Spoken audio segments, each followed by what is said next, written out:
In Love sa Baklang Bilyonaryo, Chapter 4, A Cheating Boyfriend. I am Antonia's new secretary. Pakilala ni Ainali. Napapuntong hininga naman ng malalim si Antonia dahil akala nito ay guguluhin ni Ainali ang kanyang boyfriend.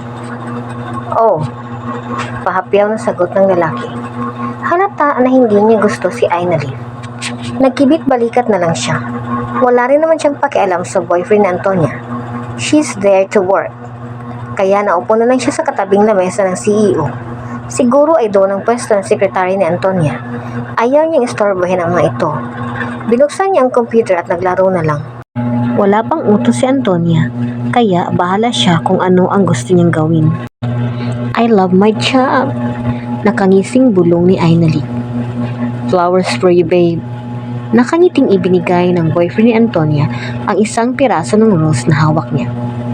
At si bakla tuwang-tuwa, naiiling na bulong ni Ainali. Kahit pa naglalaro siya ay hindi maiwasan na marinig niya ang usapan ng mga ito. Oh, kahit kailan ay napaka-sweet mo talaga, babe Richard. Para namang nasa cloud9 si Antonia. In love siya to the highest level. As always, babe, just for you.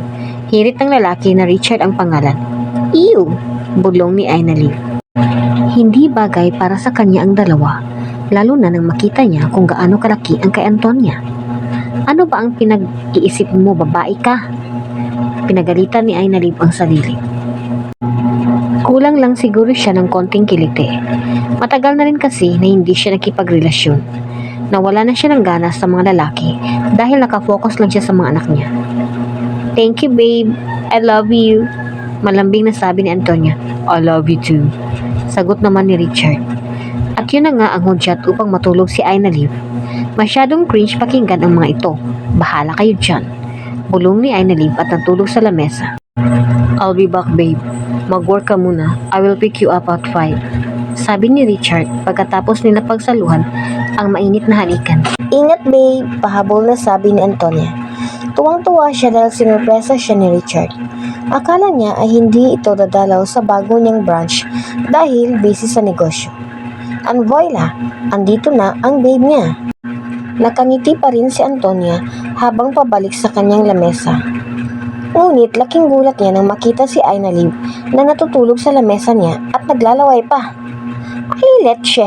Baklang palaka! Gulat na sigaw ni Antonia. Pero si Ainali ay hindi man lang nagising sa kanyang sigaw. Kampante pa rin itong natutulog with matching tiri laway pa. Nandito pa pala ang babaeng ito. She will be the death of me. Naiinis na muling sigaw ni Antonia. Hoy, gumising ka. Hindi to kwarto. Nasa opisina ka. Sinampalang mahina ni Antonia ang mukha ni Ainali. Nagising naman si Ainali nang maramdaman na may sumampal sa kanya. Bakla ka talaga. Don't touch my face. Naiinis na umayos ng upo si Ainali. Bakit nandito ka pa? Galit na tanong ni Antonia. May amnesia ka ba? Umayos ka, Antonia. I need this job and I have a 2 years contract. At kailangan kong buhayin si mama at ang kambal. Seryosong sabi ni Ainali. What? Hindi na ituloy ni Antonia ang sasabihin dahil binara na siya kaagad ni Ainali. Walang what, where, when at how. I will work in here and you will pay me. That's simple or else ay gugulin ko kayo ng babe Richard mo. Pagbabanta ni Ainali. Napairap na lang si Antonia. Wala na siyang magagawa kundi pagtiisan ang pagmumukha ni Ainali sa loob ng 2 taon. Fine, but that's not your table. Sa akin yan. Nakangusong sabi ni Antonia. What? Huwag mong sabihin na 2 ang namesa mo. Nagulat na tanong ni Ainali. Yes, doon ang pwesto ng sekretary ko. Lumipat ka. Pagtataboy ni Antonia. Tumayo naman si Ainali at nanggigil sa galit nang makita ang pwesto niya. Are you kidding? Napakaliit ng lamesa. Nasa sulok pa. May computer nga pero wala namang espasyo. Are you trying to suffocate your secretary? Naiinis na tanong ni Ainali. You wanted to work. Ayan, magtrabaho ka na at huwag puro reklamo. Sagot ni Antonia at naupo nito sa lamesa niya. Pinagtiisan na lang ni Ainali ang maupo sa sulok. She needs to work at mabuti na ito kaysa umuwi siyang luhaan at walang pera sa Pilipinas. Kaya pala walang nagtatagal na sekretary si Antonia dahil sa ugali nito. Hindi ka uubra sa aking bakla. Matira ang matibay, bulong ni Ainali. Hindi naman mahirap ang trabaho niya. Si Antonia ay walang ginawa kundi ang magpaganda. Siya naman ay tagasagot ng tawag, scheduling and setting some appointments for the CEO. Mas gusto pa rin niyang gumuhit ng designs. Patience lang ay naliw. Pakonsuelo niya sa kanyang sarili. And a few moments later, uwian na. At naghanda na si Ainaliv para umuwi ng biglang, Ainaliv, you will come with me. Gusto mag-shopping ni Babe. Tawag sa kanya ni Antonia. Napabuntong hininga naman si Ainaliv para kumalma. At bakit? Magiging chaperon pa ako sa date ninyong dalawa. And the working hour is over. I need to go home dahil tapos na ang trabaho ko. Paliwanag niya. Kahit kailan talaga ay gold digger ka. I will pay you extra. Satisfied? Tanong ni Antonia. Of course! I'm glad that you know the rule. Let's go shopping! Masayang sigaw ni Ainaliv. Ang kaninang saya ni Ainaliv ay napalitan ng pagkabagot at inis. Hindi na niya makita ang daan dahil sa dami ng kanyang bitbit. Walang ginawa si Antonia kundi ang bumili ng bumili para sa lalaki niya. At siya lang naman ang taga-bitbit ng mga ito. Walang siyang bakla. Inis na sigaw ni Ainaliv sa kanyang isipan. Ainaliv, where are you? Heto pa, bitbitin mo. Sigaw ni Antonia. Leche, ipabitbit mo yan sa lalaki mo. Sigaw na sagot ni Ainaliv. Aaminin niya na mabilis siyang mainis at magalit. Mas lalo na sa sitwasyon niya ngayon. Kulang na lang ay ihagis niya ang lahat ng kanyang mga dala. Hindi naman nagustuhan ni Richard ang ginawang pagsigaw ni Ainaliv at galit na nilapitan siya. You're here to work at binabayaran ka. Huwag kang magreklamo. Para kang tagagubat, walang breeding. Panlalait ni Richard sa kanya. At umuusok ng ilong ni Ainaliv dahil sa galit. Bakla rin at ang lalaking ito parang binabae. Inis na sagot ni Ainaliv. Siya pa. Kailan ba siya nagpatalo? Siya ata ang queen of bitches. What are you saying? Galit na tanong ni Richard at akmang sasampalin si Ainaliv. Babe, calm down. Buti na lang at napigilan ni Antonia ito. Ngayon lang niya nakita na nagalit si Richard. Baka mainit lang ang ulo. Kausap ni Antonia sa kanyang sarili. Palaka kasi ang babae ito. Alright, I'm sorry babe. Mainit lang ang ulo ko dahil sa nangyari kay Papa. Sagot naman ni Richard na kumalma na.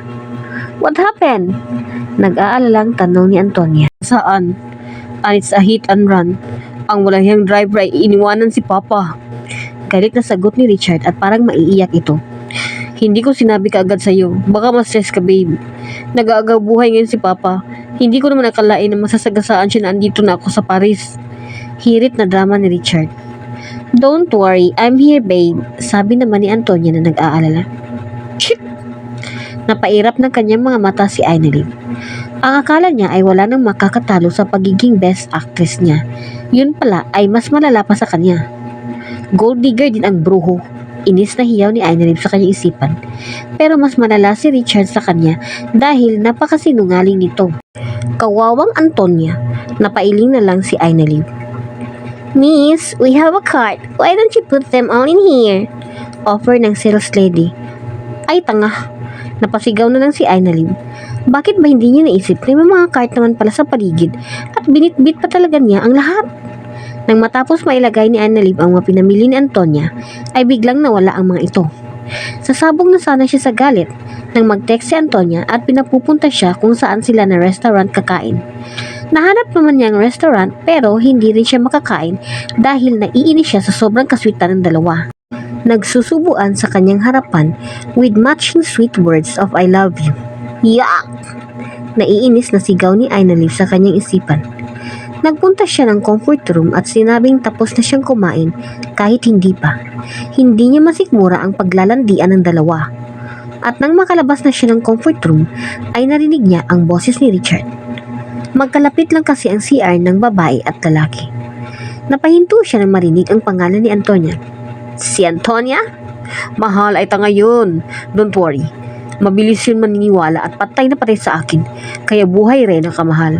I'll be waiting in here. I miss you, mahal. Mwah! Sabi ni Richard. Cheater. Galit na sigaw ni Ainaliv sa kanyang isipan. Mabilis niyang pinuntahan si Antonia upang sabihin ang kanyang mga narinig. Hindi lang best actor si Richard kundi cheater pa. Antonia, cheater ang boyfriend mo. Hiwalayan mo na yan. Pera lang habol yun sa'yo. Naiinis na sabi ni Ainaliv ng makaupo. Umiinom si Antonia ng kanyang juice at muntik na siyang mabilaukan nang marinig ang mga pinagsasabi ni Ainliv. What are you saying? Ilugar mo ang pag-atribida mo, Ainliv. Babe will never do that. He loves me so much. Ayaw maniwala ni Antonia. Narinig ko mismo. Ngayon lang sa comfort room, may babae siyang kausap, Antonia. Giit ni Ainliv. Stop it! Galit na napasigaw si Antonia. Buti na lang at walang masyadong kumakain ng mga oras na ito. Nagsasabi ako ng totoo, Antonia. He's a cheater. Ayaw magpatalo ni Ainliv. Na-record mo ba ang convo nila? Tanong ni Antonia. Hindi. Pero narinig ng dalawang tenga ko. Alanganin na sagot ni Ainliv. Nakikita niya sa mga mata ni Antonia na hindi pa rin ito naniniwala sa kanya. Tama na. You have no right to mingle with my private life. You're just my secretary and that's all. I didn't give you the right na pakialaman mo ang buhay ko. Don't do it again. Seryosong sabi ni Antonia. Napabuntong hininga na lang si Ainliv. Kung ayaw maniwala ni Antonia, ay wala na siyang magagawa. Okay, enjoy your life. I'm going. Suko na si Ainliv at bahala na si Antonia sa buhay niya. Pera naman din ni Antonia ang lulustayin ng cheater na si Richard. Pero may mali. How about her twins? Anak din naman nito ni Antonia. Yun lang ay ayaw naman itong maniwala at hindi siya namimilit ng taong ayaw. I'm sorry, babies. Bubuhayin ko kayo sa paraan na alam ko. Huwag niyo naasahan ang tatay niyong bakla na nahumaling at nabulag sa pag-ibig. Mahabang litanya ni Ainliv. Malungkot siya para sa kambal, but she needs to be strong and survive. Siya lang ang inaasahan ng mga ito. Sandali! Tawag ni Antonia sa kanya.